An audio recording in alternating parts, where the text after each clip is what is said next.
Hello students, welcome to Bagadia Bal Vidya Niketan. Myself Mamta, and in our English class we were discussing about how to change an active sentence to a passive sentence. Today we will talk about future tense और future tense में जो first part है वो है simple future tense. ठीक है, तो mainly हम जो है simple future जो एक सेंटेंस है उसको 4 पार्ट्स में डिवाइड करते हैं, assertive, negative, interrogative and the sentences which starts with WH word और HOW वर्ड. सो सबसे पहले अगर हम असर्टिव सेंटेंस के फॉर्मूला की बात करते हैं तो सब्जेक्ट, विल, शैल, वर्ब की first form and object. First person के साथ में हम यूज करते हैं शैल का, that is I and we. Second and third person के साथ में हम यूज करते हैं विल का. ठीक है, अब फर्स्ट पर्सन कौन हुआ? Who is talking. ठीक है, second person who is listening and third person जिसके बारे में आप बात कर रहे हैं उसे हम थर्ड पर्सन कहते हैं. But in some conditions like promise है, थ्रेट है, कई बार विल जो है वो फर्स्ट पर्सन के साथ में भी हम यूज कर सकते हैं और शैल जो है वो सेकेंड एंड थर्ड पर्सन के साथ में भी हम यूज कर सकते हैं according to the situation. So let's start with changing simple future active sentence to passive sentence. ठीक है, so I have written here an example. She will post the letter.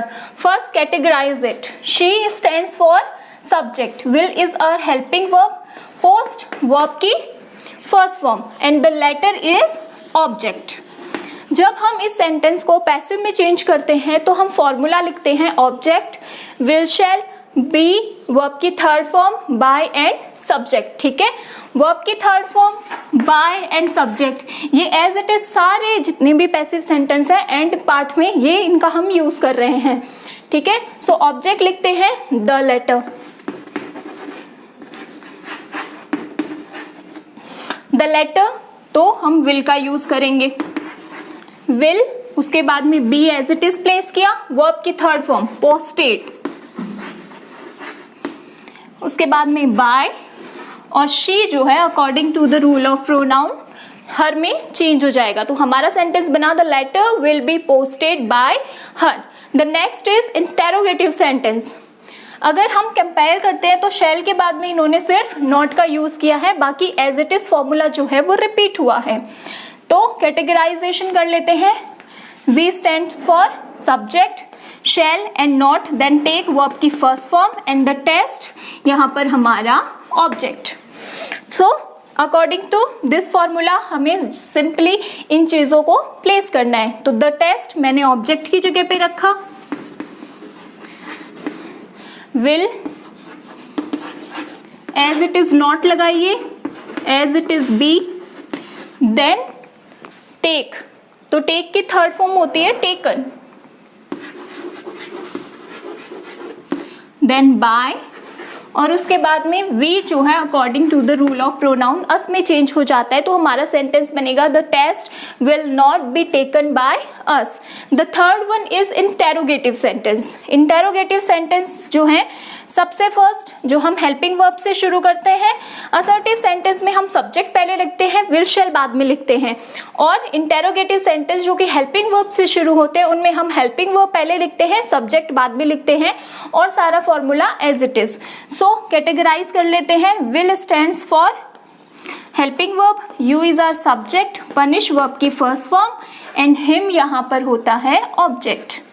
ठीक है, सो ही जो है हमारा ऑब्जेक्ट बनेगा, ही के अकॉर्डिंग हम लगाएंगे विल, विल, ही, उसके बाद में बी, वर्ब की third form punished, by you. You जो है पैसिव में चेंज करते टाइम पर भी यू ही लिखा जाता है, चेंज नहीं होता है. The next one is WH word. ठीक है, WH वर्ड आपने पहले लिखा, फिर हेल्पिंग वर्ब, सब्जेक्ट, फिनिश यानी कि वर्ब की first form and then object. So इसी के अकॉर्डिंग हम कैटेगराइज कर लेते हैं सब्जेक्ट, वर्ब की first form and our object. So according to the rule सबसे पहले हमें लिखना है व्हेन, उसके बाद में योर टास्क, ऑब्वियसली सिंगुलर है या फिर सेकेंड पर्सन की बात हो रही है, तुम्हारा टास्क. ठीक है, तो हम विल यूज करेंगे. देन ऑब्जेक्ट प्लेस करेंगे, देन बी, फिनिश वर्ब की थर्ड फॉर्म हो जाएगी फिनिश्ड बाय यू। सो इस तरीके से हम जो है इजीली 4 टाइप्स के सेंटेंस जो हैं एक्टिव टू पैसिव में चेंज कर सकते हैं in simple future tense. So the next type of future tense is future perfect. Future perfect tense है तो हमने इसको 4 वेज में कैटेगराइज कर लिया है, that is assertive, negative, interrogative and the words sentences which starts with WH word. ठीक है, सो सबसे पहले विल शैल। विल शैल का हमने जैसे कि फ्यूचर सिंपल में भी देखा था कि सेकंड एंड थर्ड पर्सन के साथ में हम विल का यूज करते हैं और शैल का यूज जो है वो फर्स्ट पर्सन के साथ में हम करते हैं। ठीक है, सो इसका फॉर्मूला बनता है subject plus will shall plus have plus verb की थर्ड फॉर्म एंड ऑब्जेक्ट। ठीक है, अब इस चीज को हमने एक एग्जाम्पल लिया है जिसके थ्रू हम कैटेगराइज कर लेंगे, बेहतर समझने की कोशिश करेंगे। तो I hear stands for subject, shall have जो है वो मेरी हेल्पिंग वर्ब के लिए स्टैंड करता है, सॉल्व वर्ब की third form and all the sums is my object. ठीक है, ये चीजें कैटेगराइज करने के बाद में आफ्टर दैट हमें देखना है कि पैसिव में कैसे चेंज करते हैं। तो सबसे पहले हम लिखेंगे ऑब्जेक्ट, फिर विल शैल, फिर हैव, उसके बाद में बीन वर्ब की third form, by and subject. Have के बाद में आप बीन का यूज करेंगे। थर्ड फॉर्म जैसे कि हमें पता ही है कि गोल्डन रूल, ठीक है, सब में लागू होता है वर्ब की third form and by. So object सबसे पहले लिखेंगे हम ऑल द सम्स, उसके बाद में will have